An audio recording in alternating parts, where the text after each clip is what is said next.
2022 já começou na CNN, nós já estamos monitorando todos os bastidores para a corrida eleitoral à presidência da República no ano que vem, as movimentações dos pré-candidatos, dos partidos políticos. Um dos pré-candidatos é o ex-ministro da Fazenda, da Integração Nacional, Ciro Gomes, do PDT, que vai conversar com a gente ao vivo agora. Bom dia, ministro. Seja bem-vindo mais uma vez à CNN. Bom dia, Colombo. Um forte abraço a você e a toda a gente querida que está na CNN. Ministro, queria saber do senhor o seguinte, como é que o senhor avalia, esse mês de novembro tem sido muito proveitoso do ponto de vista de movimentações para a eleição do ano que vem, né? Nós temos aí a provável, se é que é possível usar essa expressão, filiação do presidente ao PL, que já deveria ter acontecido, foi suspensa, agora parece estar se encaminhando novamente na filiação do presidente Bolsonaro, que vai concorrer à reeleição. O ex-presidente Lula fazendo um giro pela Europa e falando como candidato à presidência da República, muito mais do que como ex-presidente, né? A confirmação da intenção de Sérgio Moro de concorrer à presidência da República e a filiação dele ao Podemos. Domingo que vem tem as prévias tucanas. O senhor chegou em determinado momento a suspender a sua pré-candidatura por causa da posição do partido na votação da PEC na Câmara. Depois as coisas se acertaram. O senhor também está de volta. O senhor projeta, é claro que está muito cedo ainda, faltam 11 meses, mas o senhor projeta, o senhor que já disputou eleições presidenciais, está na vida pública há muito tempo, projeta uma eleição com muitos candidatos, como aconteceu na eleição passada, por exemplo, ou a coisa tende a afunilar para alguns poucos nomes? Olha, Colombo, o fato real é que nós temos um presidente se desmoralizando gravemente pela crise econômica sem precedente, pela crise moral, pela crise da saúde pública, a pandemia. Então, esse é um fato real, um presidente da República se desmoralizando e aquilo que no passado era um plebiscito em favor de um mandato de 8 anos, né, com plebiscito no meio, que é a reeleição, virou um plebiscito hostil ao governo. Então, você tem hoje claramente o Bolsonaro entre 20% e 25% e 75% a 80% do povo brasileiro procurando alternativas. Esse é o fato real. Outro fato real, o Supremo Tribunal Federal precocemente devolve ao Lula, né, o nome de candidato. O Lula estava cassado, sem direitos políticos, enfim, e volta 2 anos antes da eleição com os seus direitos políticos resolvidos e é o mais conhecido, não é, daqueles que antagonizam o Bolsonaro. E nós, então, temos aí uma precipitação da campanha, uma campanha antecipada impressionantemente calorosa. Agora nós estamos há 1 ano, mas há 2 anos que nós estamos obrigados todos. Mas repare, é uma antecipação de campanha apenas sob o ponto de vista de pesquisa e de nomes. Aquilo que de fato deveríamos estar antecipando ou contemporaneamente fazendo era debater os problemas brasileiros, que são os mais graves da história. Então você tem uma campanha antecipada sob o ponto de vista de nomes, uma campanha antecipada sob o ponto de vista de pesquisa, mas praticamente zero debate na eleição. Respondendo à sua pergunta, eu acho que até abril nós teremos um filtro importante que é o prazo derradeiro das filiações. Então, dali você já vai ter um quadro mais esclarecido. E em julho, veja, somente em julho, que é o prazo das convenções, nós teremos o quadro final. Eu acredito que, no limite, nós teremos, no máximo, 5 candidatos competitivos nessas eleições próximas. O senhor acha que Sérgio Moro estará entre eles? Surpreendeu ao senhor a filiação e a pré-candidatura de Sérgio Moro ou não? Não, porque você tem uma espécie de bastidor, de clandestinidade do sistema, né? O sistema com conexões internacionais muito poderosas, que está desesperado procurando uma alternativa.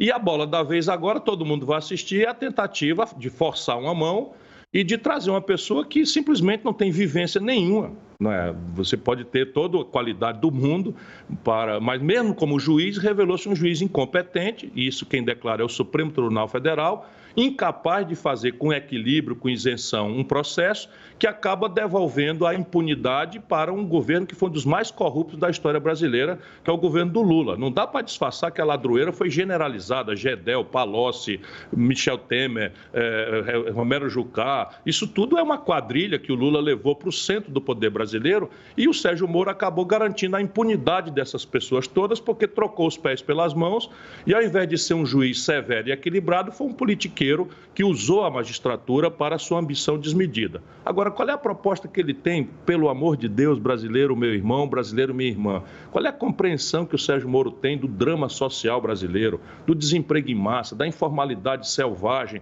né, da queda da renda, da desvalorização da nossa moeda, da inflação que voltou pesada na vida do povo, da destruição das indústrias brasileiras? Agora nós estamos vendo aí, esperando a nossa entrevista na CNN, o Brasil está proibido de produzir, com dificuldade de produzir, porque está importando 100% dos fertilizantes, dos defensivos agrícolas do estrangeiro. Qual é a proposta, qual é a visão, qual é a vivência, qual é a experiência que o Sérgio Moro tem para oferecer ao povo brasileiro? Por isso eu que participo de qualquer debate estou pedindo, não é? Vocês da CNN que têm essa tradição democrática, vocês precisam trazer esse homem para o debate.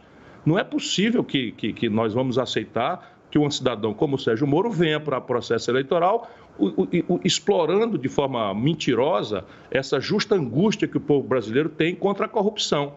Ora, enfrentar a corrupção não é assim como ele fez. Mas, enfim, temos que debater o problema, mas eu duvido, francamente, que ele resista a essa pré-campanha. Ministro Gustavo Uribe, nosso analista, quer fazer uma pergunta ao senhor também. Oi, Uribe. Bom dia, ministro. O senhor estava falando da desvalorização do real e também do aumento da inflação. O tema econômico sempre foi muito importante nas discussões eleitorais, mas para 2022 deve ser um dos protagonistas. O Sérgio Moro anunciou Afonso Pastore como coordenador econômico do seu programa de governo. O senhor teve Nelson Marconi em 2018. Para 2022, o senhor já definiu um nome? Bom, o professor Pastore é uma pessoa estimável, respeitável, mas o professor Pastore foi presidente do Banco Central do general Figueiredo, não é? E é menos do mesmo. É uma coisa absolutamente chocante que uma pessoa que não entende nada traga para enfim, um homem do banco, um homem do sistema financeiro. E o Brasil precisa desesperadamente discutir uma mudança do modelo econômico. Eu tenho uma equipe, são 600 sábios que me ajudam a refletir sobre as diversas questões do Brasil, mas dois nomes são assim, são dois jovens talentos, ambos com PhD, e que representam a modernidade, a mudança que nós representamos. De um lado, sob o ponto de vista da concepção estratégica de desenvolvimento, o professor Nelson Marconi, que é vinculado a essa estratégia do novo desenvolvimentismo, cuja sede está ali na Fundação Getúlio Vargas de São Paulo.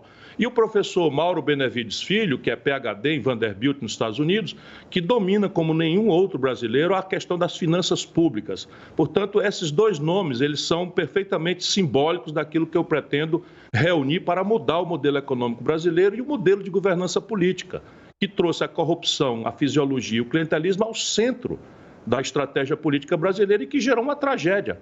Collor caçado, Dilma caçada, o Lula na cadeia, Michel Temer desmoralizado, Bolsonaro desmoralizado, e o que eles têm todos em comum? O modelo econômico desastrado, que estagnou a economia brasileira, e o modelo de governança política, em que muda tudo para não mudar nada. O Roberto Jefferson estava com o Collor, estava com o Fernando Henrique, estava com o Lula, está com o Bolsonaro. O Valdemar Costa Neto, que vai ser o presidente do partido do Bolsonaro, foi preso no mensalão do Lula. Então, mas, candidato, não é possível que a gente não veja isso. Ou melhor, ministro, aí eu queria só pontuar o seguinte: o senhor citou aí uma série de políticos de partidos diferentes que pensam de forma diferente a respeito de uma série de coisas. Collor, Fernando Henrique, Lula, Dilma, Bolsonaro, Temer, e todos eles, cada um de uma forma, estiveram basicamente acompanhados das mesmas figuras. Algumas delas o senhor citou agora. O senhor acha que eles fazem isso porque eles querem ou porque é uma necessidade a partir do momento que se chega ao gabinete da presidência da República? E se o senhor chegar, que tipo de relação o senhor tende a estabelecer com lideranças políticas que, bem ou mal, sem julgamento aqui, estão na vida pública e interferem, por exemplo, drasticamente no funcionamento do Congresso Nacional? Eles fizeram isso porque são coniventes com a corrupção e usam a corrupção para se perpetuar no poder. Nenhum deles usou essa corrupção e essa fisiologia para reformar o país. Agora, eu fui ministro da Fazenda do Itamar Franco. O Itamar Franco governou o Brasil sem nenhuma concessão a essa bandidagem que o Lula trouxe ao centro do poder, que o Fernando Henrique trouxe ao centro do poder, que o Bolsonaro trouxe ao centro do poder. E, pelo amor de Deus, isso não dá certo.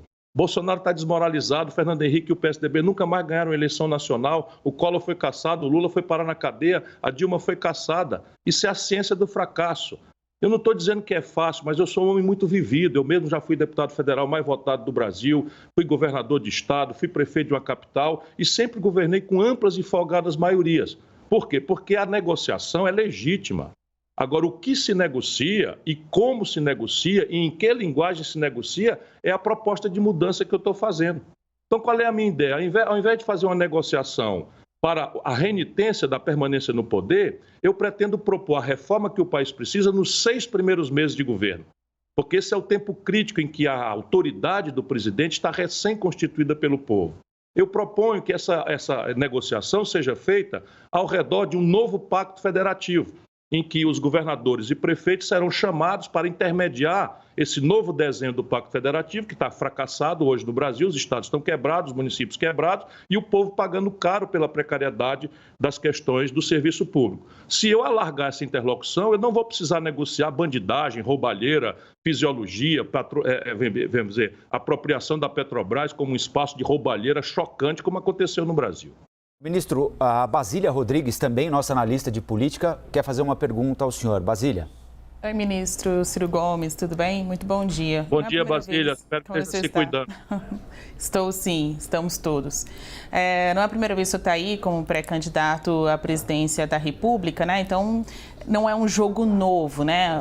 Esse que o senhor quer encarar mais uma vez. Toda vez que a gente fala desse período de campanha ou de pré-campanha, tem 2 números que chamam muita atenção. A intenção de votos, né? Expressa nas pesquisas eleitorais e também o nível de rejeição dos candidatos. Então, alguns não conquistam os votos porque, de fato, são muito rejeitados já de largada. Esse não é um jogo novo para o senhor. E, novamente, o senhor deve enfrentar algumas críticas que dizem respeito ao seu temperamento. Falar, Ciro Gomes é descontrolado, Ciro Gomes temperamental. Como que o senhor se preparou para esta campanha agora? Ou vem se preparando, ou se blindando dessas críticas até agora? No quesito rejeição, o senhor acha que o senhor ou Haddad é o mais rejeitado? Veja, o Lula é bem mais rejeitado do que eu, o Bolsonaro bem mais rejeitado do que eu, mas deixa eu lhe explicar. A gente aqui no interior do Nordeste diz que adversário, quando não tem defeito, a gente bota.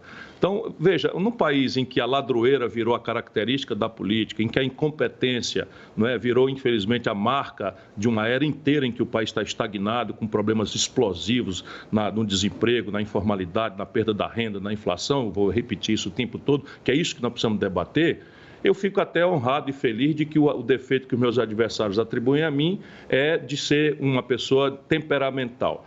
Seja lá o que diabo foi isso, isso é um negócio que não gruda, porque eu fui ministro da Fazenda, eu comandei a economia do Brasil, ajudei a fazer o Plano Real, que está sendo destruído.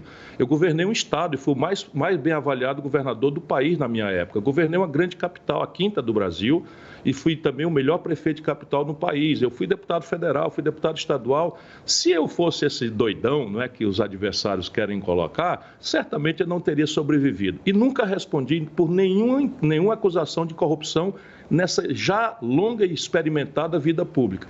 O que importa aqui é a gente trazer o debate para onde ele precisa estar.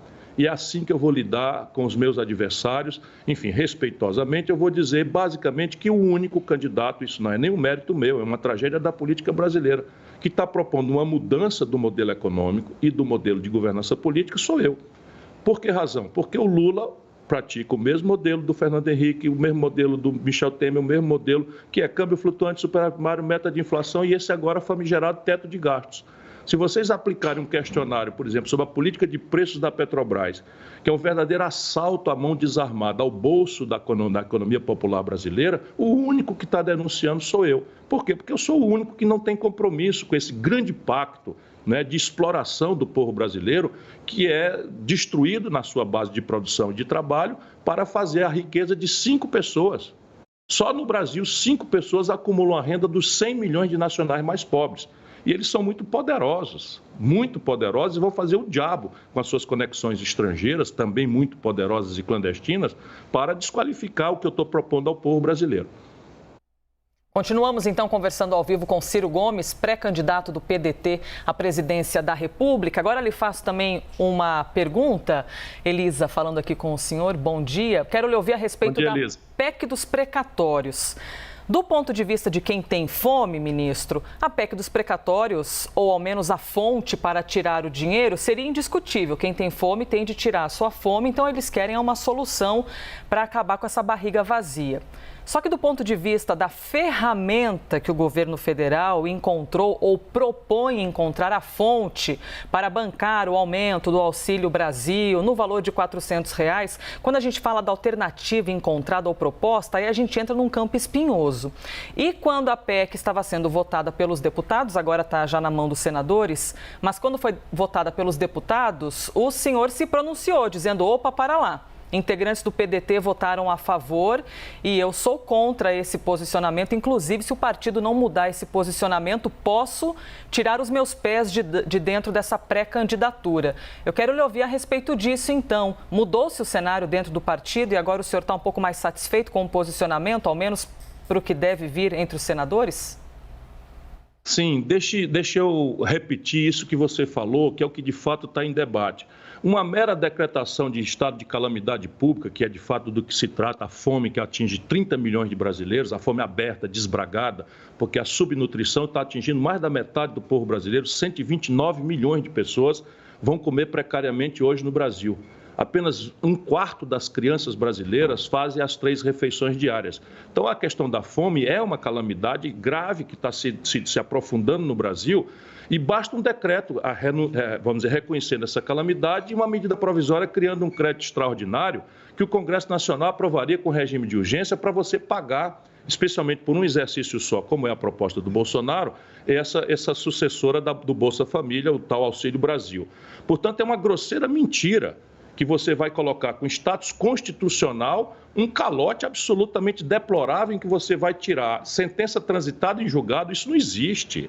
Isso não existe no mundo inteiro, isso não existe na literatura.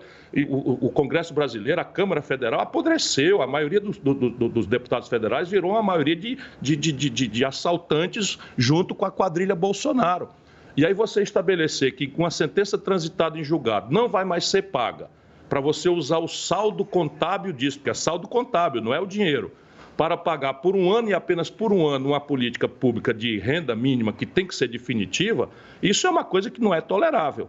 E os companheiros deputados do PDT, o que é que aconteceu? Eles achavam que a proposta ia passar com 50 votos de folga e acharam que o papel de uma minoria era, dado que o fato estava consumado, o leite derramado, tentar negociar um atenuante, diminuir os danos, reduzir os danos. E aí tiraram o calote dos professores, que vai ser em 10 anos, para ser o calote em apenas 3 anos, picando em 3 prestações. E acharam que com aquilo tinham cumprido a tarefa de minoria. Qual não foi a amarga surpresa de que o voto dos meus companheiros foi aquele que deu o êxito à emenda. E aí nós não podemos dar esse sinal trocado. Fiz esse apelo, humilde, mas muito duro e forte, e graças aí à generosidade dos companheiros, a posição foi revertida. Nós perdemos, mas o PDT votou na linha daquilo que nós precisamos dizer ao povo brasileiro. Sim ao socorro emergencial, mas não ao calote, à fraude e ao estelionato que o Bolsonaro está produzindo com status de Constituição no Brasil.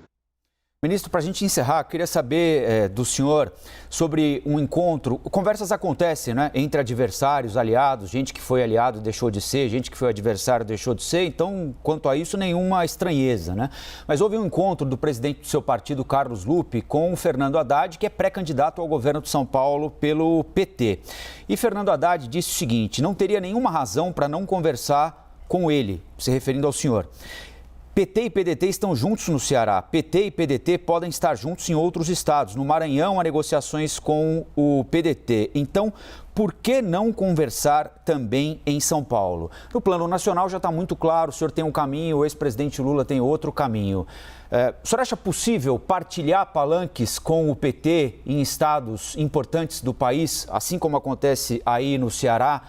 Em São Paulo, por exemplo, apoiar uma candidatura de Fernando Haddad ao governo estadual?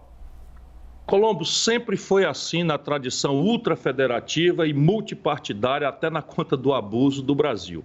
jamais aconteceu de uma aliança nacional se replicar de forma homogênea e coerente nos estados. É preciso que a gente tenha esse respeito, porém é preciso dar uma linha muito clara, não é, de corte em relação àquilo que nós representamos como posicionamento na política brasileira. Eu, comovidamente, considero que a tragédia Bolsonaro, sob o ponto de vista moral, sob o ponto de vista político, sob o ponto de vista ideológico, antidemocrático, ditatorial, genocida, corrupto, que o Bolsonaro foi produto, não é, da tragédia econômica e da tragédia moral, da generalização da corrupção que o Lula impôs no Brasil. Quem produziu essa crise, o Bolsonaro está agravando, mas quem produziu essa crise, qualquer pessoa vai lembrar quando é que começou a perder o emprego, quando é que começou a ser humilhado com seu nome no SPC, 63 milhões e 700 mil, estudantes no FIES devendo sem poder pagar. Quem produziu essa tragédia econômica no Brasil foi o PT, foi o Lula. E agravou profundamente com a generalização da roubalheira em que o Lula, pessoalmente, foi responsável pela nomeação de ladrões para roubar. O Gedel foi pilhado com malas de 51 milhões de reais. O Lula nomeou o Gedel ministro da Integração Nacional, sabendo que era corrupto, e a Dilma nomeou vice-presidente da Caixa Econômica Federal. Essa é a minha linha. Eu não tenho prazer nenhum em relação a isso, mas ou nós reconhecemos com humildade que 70% do eleitorado brasileiro de São Paulo, do Rio, de Minas Gerais, do Rio Grande do Sul, né, do norte brasileiro, do centro-oeste brasileiro, que são irmãos nossos, patriotas como nós, brasileiros como nós, bem-intencionados como nós, votaram no Bolsonaro.